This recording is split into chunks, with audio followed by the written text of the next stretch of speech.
This is AP News Minute. A Senate committee has voted along party lines to hold Dr. Anthony Fauci in contempt of Congress over his refusal to answer questions during a recent hearing about his handling of the COVID-19 pandemic. The matter now goes to the Justice Department. It'll determine what's next. Iran says it's in the final stage of drafting an agreement with Oman on how to handle commercial shipping moving through the Strait of Hormuz. Officials say the agreement may depend on whether the U.S. is willing to lift its blockade of Iranian ports. British regulators have given Paramount the okay for its $81 billion takeover of Warner Bros. Discovery. That gives the buyout a boost, but it's still being delayed by litigation in the U.S. The FDA has approved a new flu vaccine for elderly Americans. The vaccine, made by Moderna, is called Enfluziva. The company says it'll hit the shelves soon. The clerk will call the roll. A Republican-led Senate committee voting to hold Dr. Anthony Fauci in contempt of Congress. On this vote, the yeas are 8, the nays are 5, and the motion is agreed to. The party line vote follows Fauci refusing to answer more than 100 questions at a hearing last week. Given Senator Paul's obvious obsession with calling for my prosecution, I will invoke my right under the Fifth Amendment of the Constitution to refrain from answering your questions. Committee Chair Senator Rand Paul has repeatedly criticized Fauci's role in the federal COVID response. Thursday's vote exposing sharp partisan divisions. Anthony Fauci refused a voluntary private deposition, and that's why he was brought in under subpoena. Because it was going to be one-sided. Don't interrupt the chair. Don't interrupt the chair. Paul said he plans to send the contempt referral directly to the Justice Department without a vote by the full Senate, an unusual move that requires approval from the vice president. DOJ can then decide if it will pursue charges, with legal experts warning a contempt vote does not automatically mean a criminal case. The Senate can hold anyone in contempt, or a Senate committee, for whatever they deem contempt to be. But when you're a prosecutor, it's a different and more difficult determination. And so if it's a murky legal question, if Dr. Fauci probably had a legal right to take the Fifth, if Dr. Fauci maybe had a legal right to take the Fifth, that's not going to be proof beyond a reasonable doubt that he committed a crime. In Washington, I'm Michael Yoshida.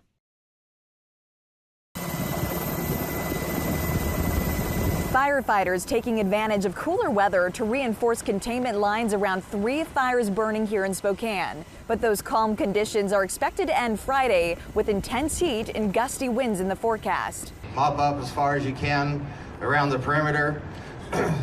So when those winds do come up, we don't get spots over the line, and then off to the races again. So far, these fires have damaged or destroyed more than 900 structures and forced some 67,000 people from their homes. Officials here say those evacuation zones will remain in place as weather conditions worsen. There are fewer days throughout the year where the fire environment is more conducive to rapid fire spread and growth than these next coming days. Now, as crews continue the fight, utility companies have shut off electricity in some areas for safety, leaving thousands of customers without power. The thick smoke is also creating poor air quality across the Pacific Northwest. I can feel my eyes burning a little, and breathing is still okay, but I can clearly see the eyes. And I've been coughing a lot and I'm super congested. It's hard if you have asthma. Meanwhile, Aaron Farinacci, the man accused of starting the most destructive of these fires, remains behind bars and is making his second appearance in court for an arraignment. Investigators say the other 2 fires were also human-caused, though not necessarily intentionally.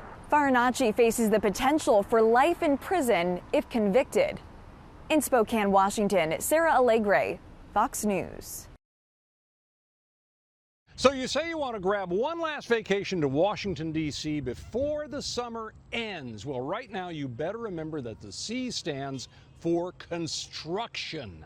Let's take a little running tour of the obstacle course.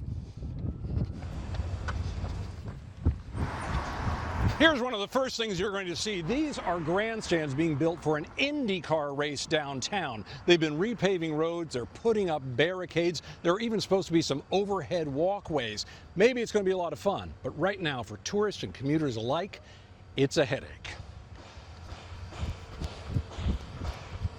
You can still visit the museums of the Smithsonian, but so many of them, like Air and Space here, getting to it is like running through a mini maze.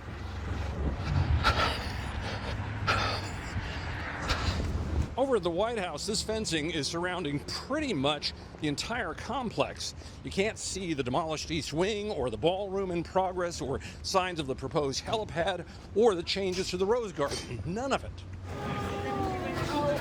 Do that whole big loop, and you wind up here, next to this park where people used to get a much, much closer view of the White House. But not anymore because the park is closed for construction.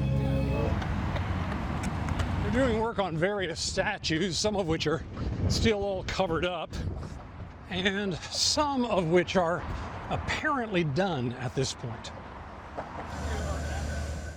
But no worries, I'm going to go to one of the most iconic photo spots for tourists in all of DC, right here in front of the Lincoln Memorial. Oh, look at this.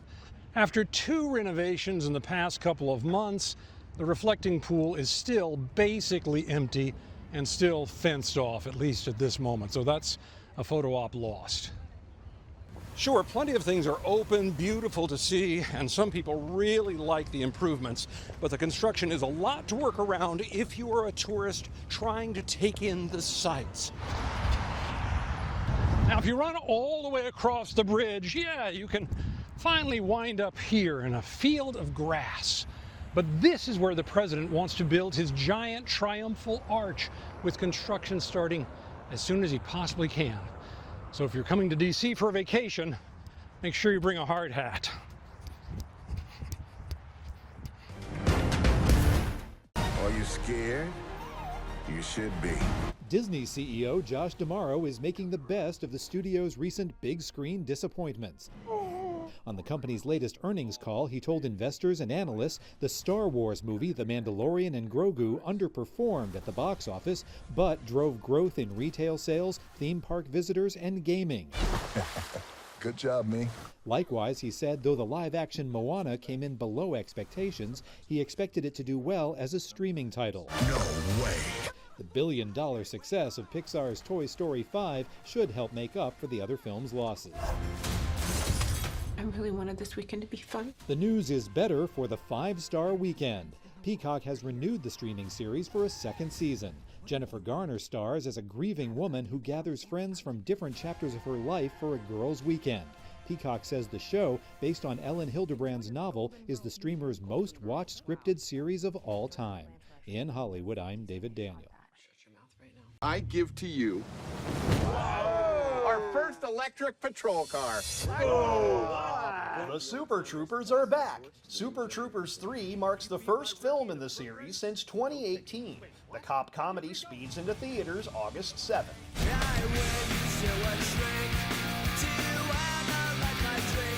A coming-of-age road trip also races into theaters with Nimrods. Fueled by the music of Green Day, the movie rocks theaters August 14th. And namaste. It's beautiful. It's amazing. I'm Shanti. She looks like girl Jesus. More travel-fueled comedy lands on screens in Spa Weekend. The Girls Trip flick hits cinemas August 21st. Have you been horribly injured by a product made by the Acme Corporation? It's not your fault. There's probably someone to blame. And August 28th marks the trial date for Coyote vs. Acme. Originally scheduled to release back in 2023, the movie was shelved by Warner Brothers Pictures and later picked up for release by Ketchup Entertainment. Preferring theaters with great air conditioning in Hollywood, I'm Rick Damigella. This is your opportunity to really show people.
Hey, Duck, go into the water.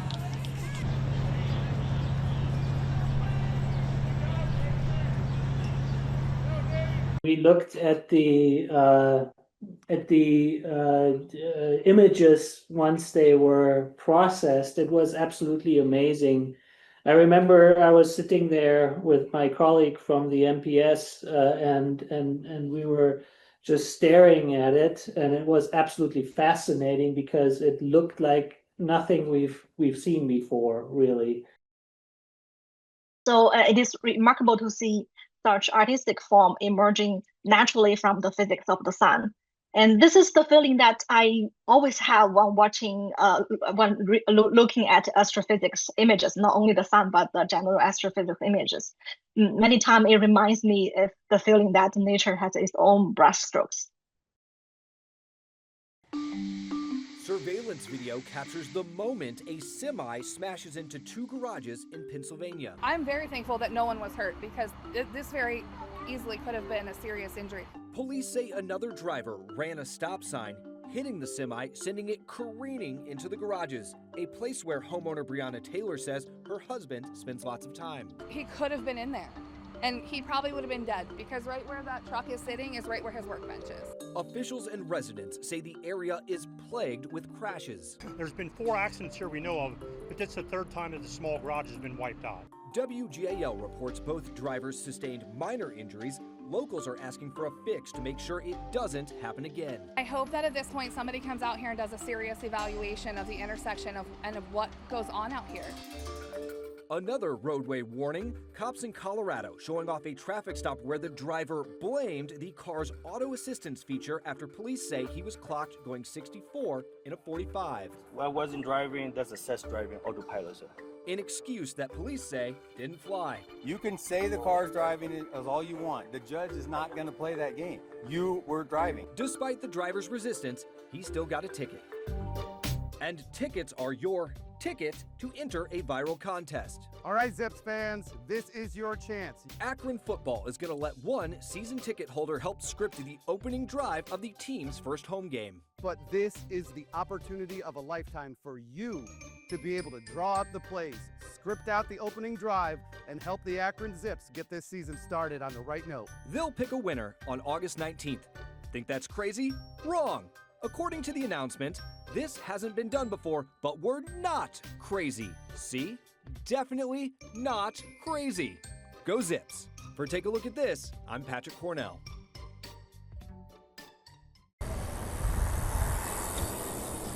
Just beautiful. And the small town nature and the people that are here are just wonderful.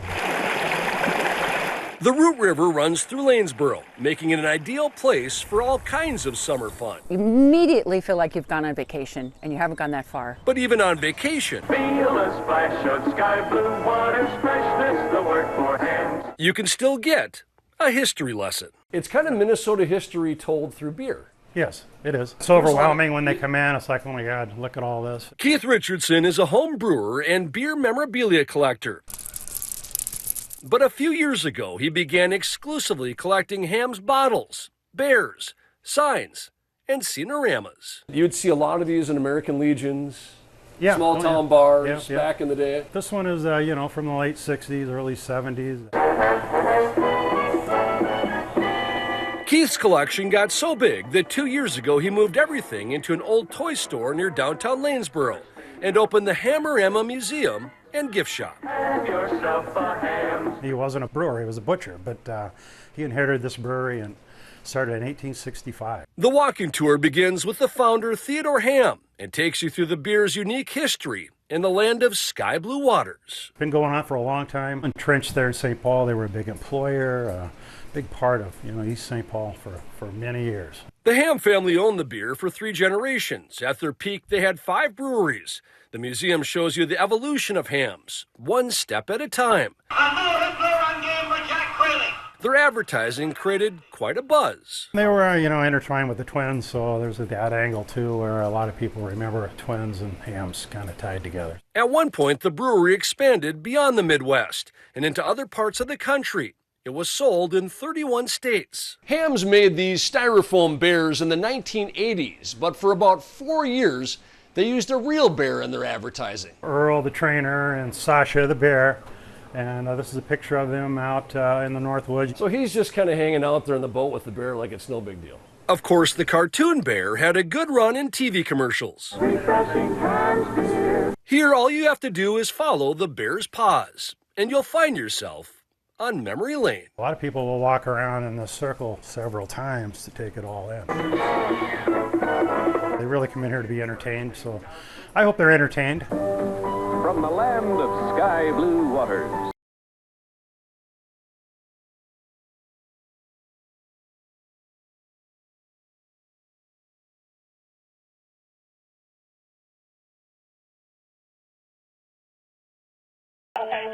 Your wife is in a bar, you said she's unresponsive? This is what he's going to tell you. Trying to find the first place to put a body. No, sir. The only thing they could do was kill him. Be the jury and to find the defendant